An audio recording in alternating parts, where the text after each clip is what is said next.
আমি রূপাকে কখনো চিঠি লিখিনি। একবার হঠাৎ একটি চিঠি লিখতে ইচ্ছে হলো। লিখতে বসে দেখি কি লিখবো ভেবে পাচ্ছি না। অনেকবার করে একটি লাইন লিখলাম, রূপা তুমি কেমন আছো।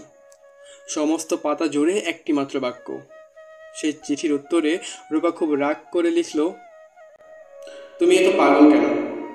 এতদিন পর একটা চিঠি লিখলে, তার মধ্যেও পাগলামি।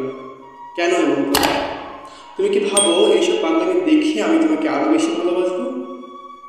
তোমার কাছে আমি হাত জোর করছি, স্বাভাবিক মানুষের মতো আচরণ করো। ওই দিন দেখলাম দুপুরের কড়া রোদে কেমন পাগলের মতো হাঁটছো, বিড়বিড় করে কিছু যেন বলছো। দেখে আমার কান্না পেয়ে গেল।